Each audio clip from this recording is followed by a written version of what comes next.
نماز اللہ نے فرمایا اقیم الصلاۃ، نماز قائم کرو، یہ اللہ کا حکم ہے۔ سوال یہ ہے کہ یہ عبادت نماز کیسے پڑھی جائے، کیسے ادا کی جائے، کیسے قائم کی جائے؟ قرآن حکیم میں تو اس کی تفصیل موجود نہیں ہے۔ آئیے کس طرح یہ نماز ادا کی جائے، یہ عبادت کس طرح ادا کی جائے؟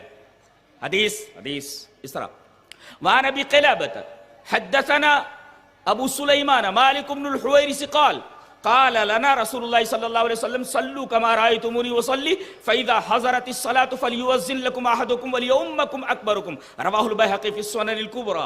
حضرت امام بیہقی رحمہ اللہ اپنی حدیث کی کتاب سنن کبریٰ کے اندر یہ روایت لائے، راوی حضرت مالک بن حویرث ہیں۔ حضرت مالک بن حویرث فرماتے ہیں کہ ہم تمام صحابہ کرام سے رسول اکرم صلی اللہ علیہ وسلم نے فرمایا کہ تم اسی طرح نماز پڑھو جس طرح تم مجھے نماز پڑھتے ہوئے دیکھتے ہو۔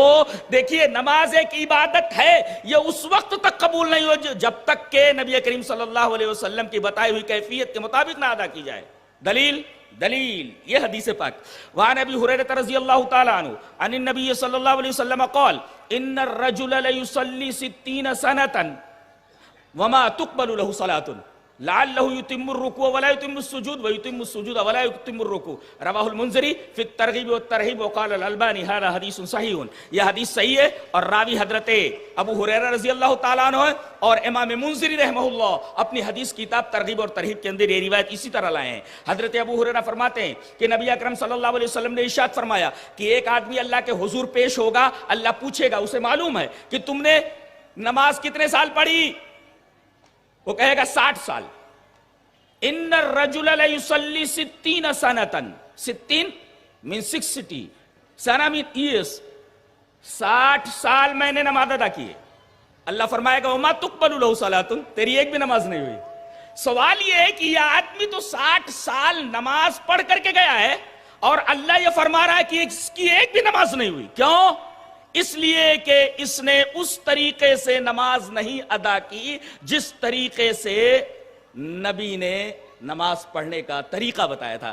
پتہ یہ چلا کہ صرف نماز پڑھ لینا کافی نہیں ہے، بلکہ ضروری ہے کہ وہ آدمی نبی کریم صلی اللہ علیہ وسلم کے طریقے پر نماز پڑھے۔ دوسری روایت حدیث اس طرح وعن حذیفہ رضی اللہ تعالی عنہ انہ رأى رجلا لا يتم رکوعه ولا سجوده فلما قضى صلاته قال له حذیفہ ما صلیت واحسبه قال لو مت على غیر سنت محمد صلی اللہ علیہ وسلم رواہ البخاری فی کتاب الاذان۔ حضرت امام بخاری رحمہ اللہ بخاری شریف کتاب الاذان کے اندر یہ روایت اسی طرح لائے ہیں۔ حضرت حذیفہ فرماتے ہیں کہ ایک آدمی نماز پڑھ رہا تھا اور وہ نبی کے طریقے کے مطابق رکوع نہیں کر رہا تھا، وہ نبی کے طریقے کے مطابق سجدے نہیں کر رہا تھا، نہ تو اتمام رکوع تھا نہ اتمام سجدہ تھا۔ جب وہ نماز پڑھ چکا تو حضرت حذیفہ نے اسے بلایا، کہا کہ کیا کر رہے تھے؟ بولا نماز پڑھ رہا تھا۔ آپ نے فرمایا ما صلیتا، تم نے نماز نہیں پڑھی، جبکہ یہ نماز پڑھ چکا ہے۔ اور حضرت حذیفہ یہ فرما رہے ہیں کہ تو نے نماز نہیں پڑھی، ما صلیتا، تو نے نماز پڑھی ہی نہیں۔ بولیے وہ نماز پڑھ چکا ہے اور حضرت یہ فرما رہے ہیں کہ تو نے نماز نہیں پڑھی۔ کیوں؟ اس لیے کہ وہ نماز نبی کے طریقے پر نہیں تھی، رکوع برابر نہیں تھا، سجدہ برابر نہیں تھا۔ اور آخر میں حضرت حذیفہ نے یہ فرمایا لو مت علی غیر سنت محمد صلی اللہ علیہ وسلم، نماز تو پڑھ رہا ہے لیکن اگر اس طرح نماز پڑھتے ہوئے تو مر گیا تو کم سے کم تیری موت سنت رسول پر تو نہیں ہوگی۔ اللہ اکبر۔ اس کا مطلب سنت مانے طریقہ، اس کا مطلب نماز اگر ادا کی جائے تو سنت رسول کے مطابق، رسول کے طریقے کے مطابق نماز ادا کی جائے، مگر رسول کا طریقہ اس میں ملحوظ نہ رکھا جائے، اللہ کے ہاں وہ نماز قبول نہیں ہوتی۔ کتنے لوگ ہیں کن کی نماز حنفی ہے، کس کی نماز شافعی ہے، کس کی نماز حنبلی ہے، کسی کی نماز مالکی ہے، لیکن کوئی اللہ کا بندہ یہ نہیں کہتا کہ رسول نے جس طریقے سے ہمیں نماز پڑھنے کے لیے کہا ہے لاؤ نماز محمدی کی تلاش کریں۔